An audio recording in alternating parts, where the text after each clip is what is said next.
Good evening guys, welcome to my YouTube channel. आंनि YouTube channel गासिखौ बरायनाय थाबाय। दिनैनिफ्राय आं ब्लग खालामनायखौ स्टार्ट खालामदो। स' आंनि ब्लग खालामनायाव नोंथांमोना आंखौ हाजासे सापर्ट होगोन होननानै आसा फारिनाय थाबायनो। आंनि ब्लग खालामनायनि जाहोनानो जाहैबाय आङो मा खालामो आरो आं मा खामानि मावो नोंथांमोननि सिगाङाव फोरमायगोन आरो बे खामानिखौ नोंथांमोना मावनो हागोन ना हाया आरो मावनो नांगौ ना नाङा आं नोंथांमोननो फोरमायनो नाजागोन। स' आं दायो मा खामानि मावगासिनो आरो आं मा कम्पानियाव मा खामानि मावदों आं नोंथांमोननो रोजा बा रोखा देखायगासिनो। स' नोंथांमोना आंनि भिडिअखौ जोबजासिम नायलांबानो जाबाय, मोनथिगोन आं मा मावदों आं मा मावाखै नोंथांमोननि सिगाङाव फोरमायनो थाखाय आं नाजागोन। स' भिडिअखौ नायलांबाय था नोंथांमोना। नै गाइस आं बेयाव जना दंबाय थायोमोन दायो। दा बेनिफ्राय ओंखारबाय आं बेसिकनिफ्राय। बे जाबाय आंनि केबिन। स' बेयो जाबाय आंनि केबिन। जायनो नाइट डिउटियाव बेक गेट गोलैयो बे बेक गेटनि मानसिया बे केबिनाव जनांगौ जायो आरोना। आरो केबिननि बाहेरायाव थानायजों जेबो नङा, जास्ट कम्पानिनि सिङाव जोङो उन्दुनोबा जों बे केबिनावनो जनानै उन्दुनांगौ जायो। स' आं दायो बे केबिनाव जनानै मा खालामगासिनो नोंथांमोननो फोरमायगासिनो। स' आं दायो बे केबिनाव जनानै नै बेफोरखौ नायगासिनो आं, जाहाथे बे गेटथिंखालि बेयाव थानाय मालफोरखौ रावबो खावनानै लांनो हाया। बेनि थाखाय बे गेटआव जोंखौ दोनदों माने, आरो बेयावहा जिखिनि माल दङ माने बेखौ जोङो रावबो जाहाथे बे बाहेरथिं खावनानै लांनो हाया बा सोरबा गारखोमानानै लांखोमानो हाया। स' बेनिखायनो जोंखौ बे गेटआव दोनो माब्लाबा हरावहा, सानाव दोनो। स' आं बेफोरखौ दायो नेगासिनो, नायथिंगासिनो।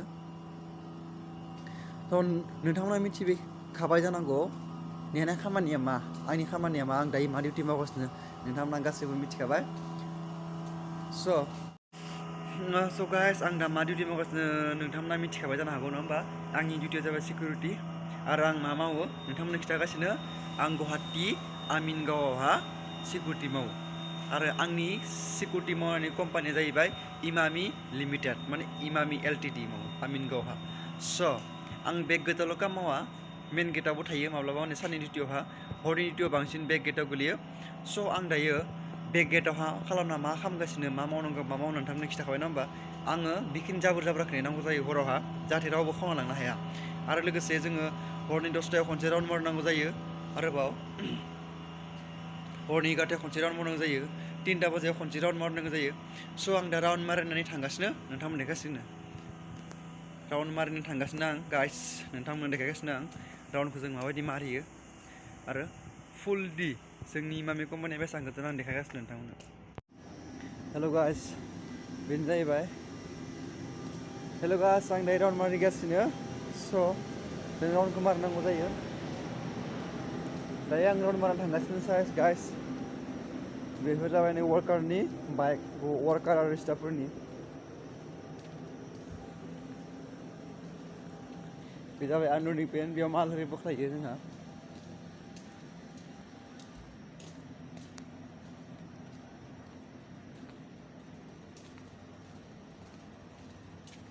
स' गाइस थान्दा गोजांनायाव उफाय गैया, डिउटि नालाय डिउटि खालामगारनांगोन।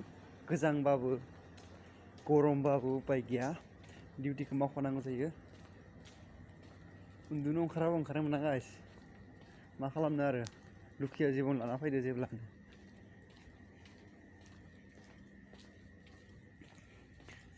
बे जाबाय जोंनि मन्दिर।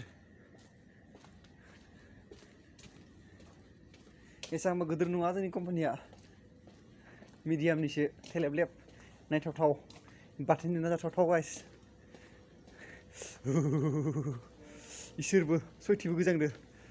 हरनि 1टा जाबाय नोंथांमोन, हरनि 1टायाव राउन्ड मारगासिनो नै, उन्दुनो मोनाखै 12 घन्टा। स' जायबा स्टाफ बिथांमोना उन्दुगासिनो सिङाव, कम्पानि सिङाव। जायबा जों सिकिउरिटि उन्दुनो मोना, नेनांगौ जायो कम्पानिखौ, खामानि गैया। थेवबो मा बुंनो आरो मावनांसिगोन नङा होमबा? न'आवबो मा खालामबाय थानो ओरैनो जनानै, बिमा बिफानि सेवा जाबाय थानो हालिया। देरबाय लावबाय हाबा जानो सम जाबाय, नंगौना नोंथांमोन? उपाय गैया, गावनि आथिङाव गसंनांखागोन। बेनिखायनो खामानिखौ मावनो बाना मा जानो, मावखानांसिगोन। नै आंनि केबिनाव फैबाय आं।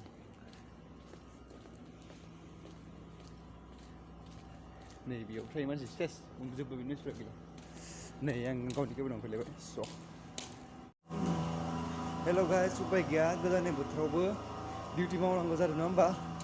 उपाय गैया मावखानांसिगोन दे बारलाबाय जेब्ला बिमा बिफानि सालाय बेसेबां जाबावनो गावबो आथिङाव माहाय गसंनांसिगोन नालाय गोजांबा मावनांसिगोन गरम बोथोराव मावनांगोन उपाय गैया जनोसै जनानै उन्दुनोसै आं मा खालामनो आरो गासैबो उन्दुजोब्बाय आंल'सो राउन्ड मारिगासिनो कम्पानिखौ नेगासिनो आं साला एसे दरमा लानानै कम्पानिखौ नेगासिनो आं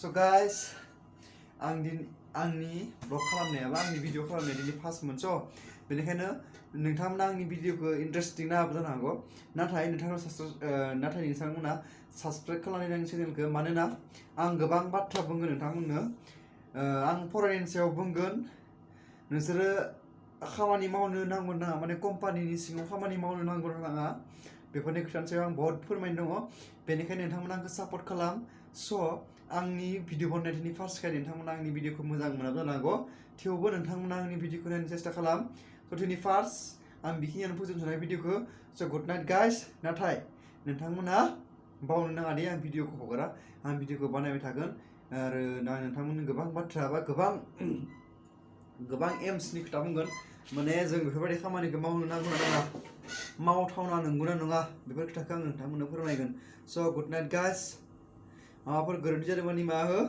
स' नोंथांमोना आं जोबनायाव बेखौनो बुङो आंखौ सापर्ट हो एन्ड आंनि इउटुब चेनेलखौ साबस्क्राइब खालामना हो लाइक खालाम आरो शेयार खालामनो नोंथांमोना so' guys thank you good night all of U